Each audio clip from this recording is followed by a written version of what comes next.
რიგის საქველმოქმედო აქცია შეზღუდული შესაძლებლობების მქონე პირთა ცენტრში ქალაქის ხელმძღვანელობის ინიციატივით გარდაბნის რაიონულ საავადმყოფოსა და თბილისის ნომერ მე-5 კლინიკური საავადმყოფოს ექიმებმა ბენეფიციარებს სამედიცინო გამოკვლევები ჩაუტარეს.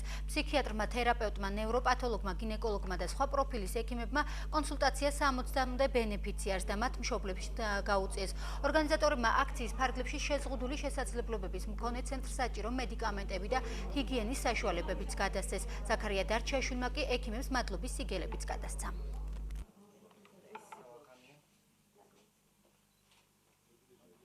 მათ ზეზრუნვა თითოეული ჩვენთაგანის საზოგადოების ყველა წევრის მოვალეობა. სწორედ ამ ბავშვებს სჭირდებათ ჩვენგან ზრუნველობა, სითბო, სიყვარული, თანადგომა. მე მინდა დიდი მადლობა გადაუხადო რუსთავის არსებულს, გარდაბნის რაიონულ საავადმყოფოს, თბილისის მე-5 კლინიკურ საავადმყოფოს, ყველა მედპერსონალს, ყველა ექიმს.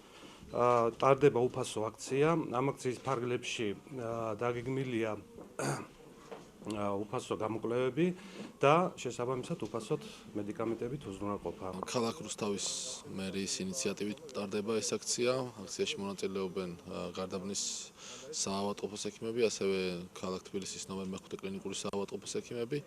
უტარდებათ სხვადასხვა პროფილის გამოკვლევები და ენიშნებათ შესაბამისი მედიკამენტები, რომელიც გადაეცემათ ასევე უფასოდ. ნამდვილად დროული იყო, ჩვენ გვყავდა 1-2 კვირის წინ ფსიქიატრი თბილისიდან, ისევ თვითმმართველი მერიის დახმარებით და გამოიკვეთა, რომ იყო ესეთი რაღაც დაავადებები ბავშვებში, მშობლებში, ვის საჭიროებდნენ ესეთ გამოკვლევას და ვთხოვეთ ჩვენს ქალბატონ შეურენა გარდაფხაძეს, ბატონ ზაქროს და დაგვეხმარნენ და ძალიან კარგი აქცია.